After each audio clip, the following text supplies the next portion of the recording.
News പ്ലസിലേക്ക് സ്വാഗതം.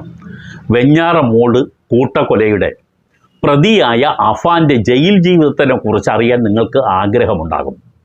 എന്താണ് ആ കക്ഷിയുടെ ഇപ്പോഴത്തെ മാനസികവും ശാരീരികവുമായ നില? നിരവധി ആളുകൾ ഇപ്പോഴും യൂട്യൂബിൽ തിരയുന്നത് ഈ വെഞ്ഞാറമൂട് കൂട്ടക്കൊലയുടെ പ്രതിയായ അഫാനെയും അഫാൻ്റെ കുടുംബത്തെക്കുറിച്ചുമുള്ള വിവരങ്ങളാണ്. ഇപ്പോഴും ആളുകളുടെ ആകാംക്ഷ ഒടുങ്ങിയിട്ടില്ല. കാരണം കേരളത്തിൽ ഇത്രത്തോളം ഞടുക്കിയ മറ്റൊരു കൂട്ടക്കൊല ഉണ്ടായിട്ടുണ്ടോ എന്ന് സംശയമാണ്. 23 വയസ്സ് മാത്രം പ്രായമുള്ള ഒരു ചെറുപ്പക്കാരൻ സ്വന്തം ഉമ്മ, സ്വന്തം സഹോദരൻ, സ്വന്തം കാമുകി, ഉമ്മുമ്മ, വല്യപ്പൻ, അയാളുടെ ഭാര്യ തുടങ്ങിയ ആളുകളെയെല്ലാം നിഷ്കരുണം ചുറ്റിക കൊണ്ട് അടിച്ച് കൊലപ്പെടുത്തി എന്ന് പറഞ്ഞാൽ ഒരു ചെറിയ മാനസിക ധൈര്യം ഒന്നുമല്ല അതിന് വേണ്ടത്. അതിന് മാനസിക ധൈര്യവും മാത്രമല്ല, ക്രൂരമായ മാനസിക ധൈര്യം കൂടി ഉണ്ടെങ്കിലേ ഒരാൾക്ക് ഇത് ചെയ്ത് ഫലിപ്പിക്കാൻ പറ്റൂ.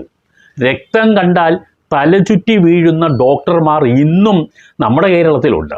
പലയിടത്തും ഡോക്ടർമാർ പലപ്പോഴും ഇങ്ങനെയുള്ള സമയങ്ങളിൽ മാറി നിൽക്കുന്ന ആളുകളെയും അറിയാം. അത്രത്തോളം രക്തത്തിനോടുള്ള പേടി ആളുകൾക്ക് ഉണ്ട്, ഡോക്ടർമാർക്കുണ്ടെങ്കിൽ സാധാരണ മനുഷ്യരുടെ കാര്യം പറയേണ്ടതില്ല. പക്ഷേ കൂടപ്പിറപ്പിൻ്റെ രക്തം കണ്ടിട്ട് പോലും, പെറ്റമ്മയുടെ രക്തം കണ്ടിട്ട് പോലും, കാമുകിയുടെ രക്തം കണ്ടിട്ട് പോലും പതറാത്ത ഒരു മനുഷ്യനാണ് അഫാൻ, വെഞ്ഞാറമൂട് കൂട്ടക്കൊലയുടെ പ്രതി. ഒരേ ഒരു പ്രതി മാത്രമേ ഈ കേസിലുള്ളൂ. പ്രതി കുറ്റമെല്ലാം ഏറ്റ് കഴിയുകയും ചെയ്തു. കുറ്റം എല്ലാം ചെയ്തിട്ട് നേരെ പോലീസ് സ്റ്റേഷനിൽ പോയി തന്നെ കീഴടങ്ങുകയാണ്. ഞാൻ ഇത്ര പേരെ കൊന്നു എന്ന് അയാൾ യാതൊരു ഉളുപ്പും കൂടാതെ പോലീസിനോട് പറയുകയാണ്. 6 പേരെ കൊല്ലാൻ ശ്രമിച്ചു, 5 പേര് കൊല്ലപ്പെട്ടു. അതിൽ ഒരാൾ, ഉമ്മ മാത്രം ഭാഗ്യം കൊണ്ട് രക്ഷപ്പെട്ടു. അതിൻ്റെ കാരണവും അവസാനം ഈ ചുറ്റിക കൊണ്ടുള്ള തലയ്ക്കടി ഏറ്റത് ഉമ്മയ്ക്കാണ്. പോലീസ് എത്തുന്നത് വരെ അവർക്ക് ജീവൻ ഉണ്ടായിരുന്നു എന്നുള്ളത് കൊണ്ട് അവരെ ഹോസ്പിറ്റലിൽ എത്തിക്കാൻ കഴിഞ്ഞു. ഒരു ഷോർട്ട് പീരീഡിനുള്ളിൽ അവിടെ പോലീസ് എത്തി.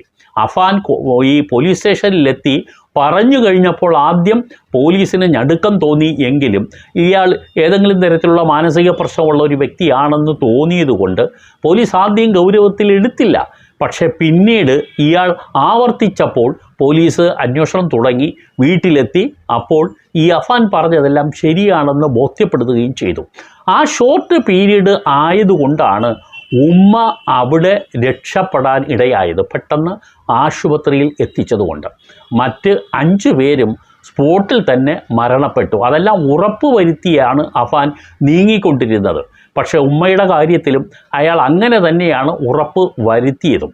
പക്ഷേ എന്തോ ഭാഗ്യം കൊണ്ട് അവർ രക്ഷപ്പെട്ടു. അത് ഭാഗ്യമാണോ നിർഭാഗ്യമാണോ എന്ന് നമുക്കിനിയും അറിയേണ്ടതുണ്ട്. കാരണം ആ ഉമ്മയും ഇപ്പോൾ മരണം ആഗ്രഹിക്കുകയാണ്. തൻ്റെ ഇളയ മകൻ മരണപ്പെട്ടു, തൻ്റെ ഉമ്മ കൊല്ലപ്പെട്ടു.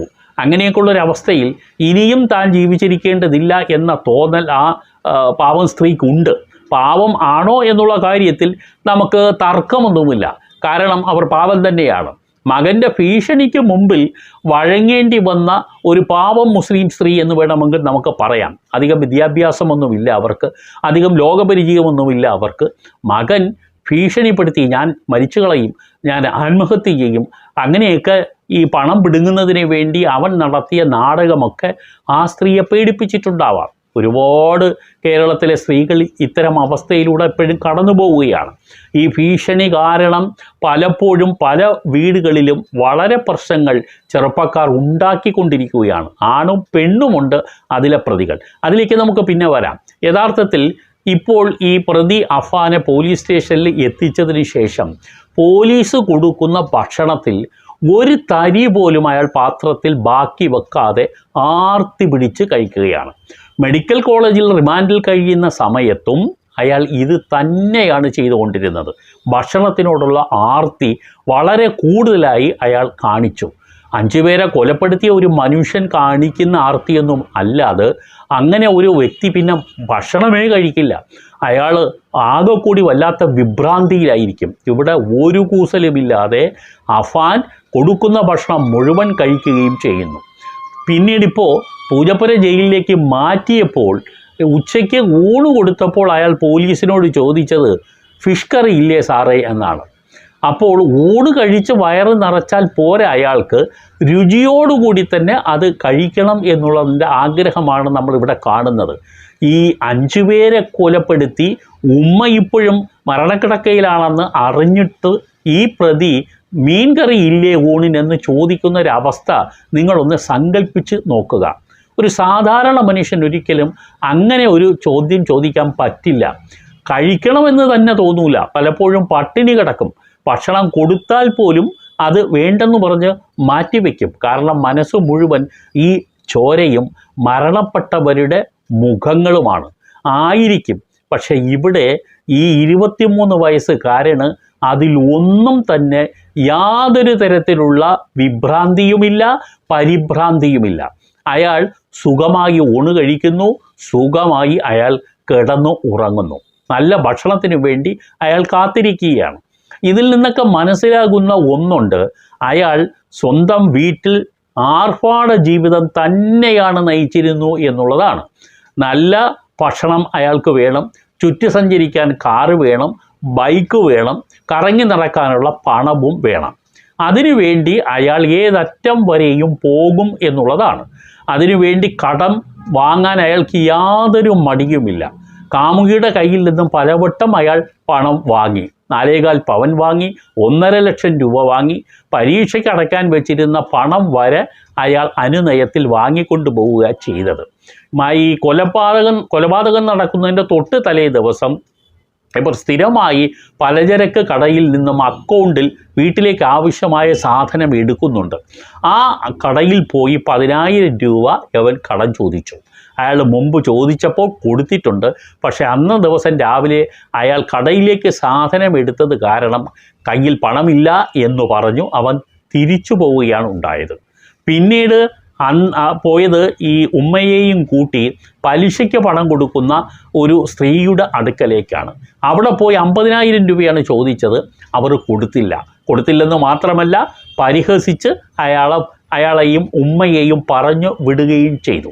ഷെമി എന്ന ഉമ്മയാണ് ഇതിലെ രണ്ടാമത്തെ കഥാപാത്രമായി ഞാൻ പറയുന്നത്. അവിടെ ഈ പലിശയ്ക്ക് പണം കൊടുക്കുന്ന സ്ത്രീയുടെ മരുമകൾ ഇവരെ ഇൻസൾട്ട് ചെയ്തുകൊണ്ട് അമ്മായി സംസാരിക്കുമ്പോൾ അത് കണ്ട് ചിരിക്കുകയാണ് ചെയ്തത്.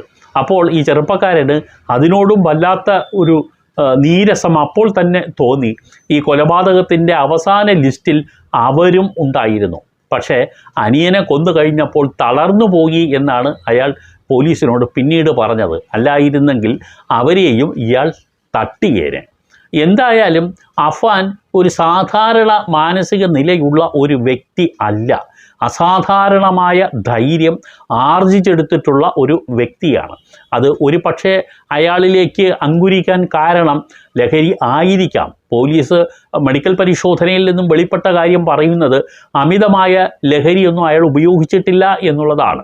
അന്നത്തെ ദിവസം അല്പം മദ്യം ഉപയോഗിച്ചു അല്ലാതെ സ്ഥിരമായി ലഹരി ഉപയോഗിച്ച വ്യക്തി അല്ല എന്നുള്ളതാണ്. പക്ഷേ ധൈര്യവാനായ ഒരു വ്യക്തി തന്നെയാണ് അയാൾ. പലവട്ടം ആത്മഹത്യാ ശ്രമം നടത്തി വീട്ടുകാരെ പേടിപ്പിച്ചതൊക്കെ തന്നെ അയാളുടെ ഈ ധൈര്യത്തിൻ്റെ അടിസ്ഥാനത്തിലും ആണ്. ആ ധൈര്യമുള്ള വ്യക്തി ഒന്നിലും കീഴടങ്ങുകയില്ല, ഒന്നിലും പരിഭ്രമിക്കുകയുമില്ല. അയാൾക്ക് അവസരം കിട്ടിയാൽ ഇനിയും അയാൾ മറ്റുള്ളവരെ കൊലപ്പെടുത്താൻ മടിക്കുകയുമില്ല. ഇനി അയാൾ സ്വയം മിക്കവാറും ഈ ലോകം വിട്ടു പോകാനുള്ള ആഗ്രഹം അയാളിൽ കിടപ്പുണ്ട്.